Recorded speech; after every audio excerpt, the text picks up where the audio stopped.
Alright, my little lore addicts, it's time to momentarily end Vakrias' story. There isn't much left to tell for now, so this will be a rather short excerpt.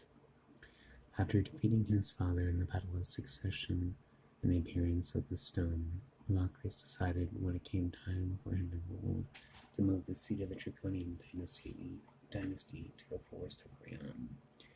Situated upon a large hill backed by the forest sat his sapphire castle, Castle St. Ruin.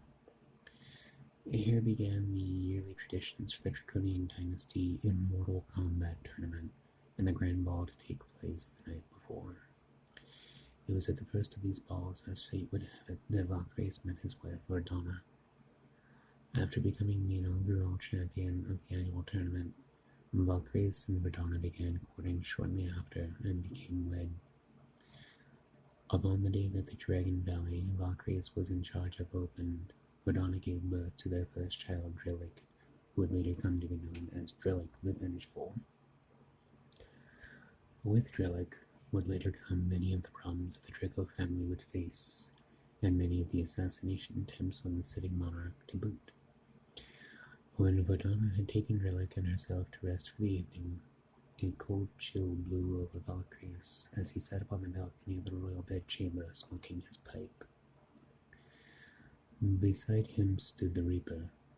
The Reaper spoke to him, letting him know that by the time Drillick was to take the throne, his time as Reaper would come to an end, something that happened every 100,000 years. When his time ended, Vakrias would become the new Grim Reaper.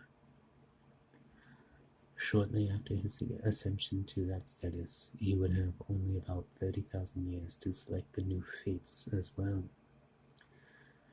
Before Vakrias could fully process what he had been told, he found himself holding a black sand hourglass that was drifting bits of sand, counting down when he would have to rise to his new mantle.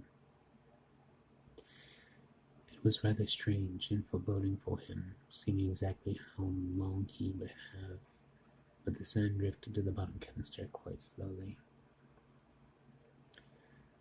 And now, for the time being, we will be closing the book on Vakrias, but when the new fates are born, we will be coming back to him, as he does tie into the story quite prominently.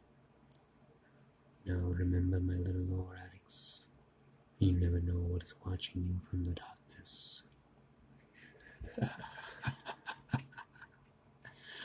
Sweet dreams.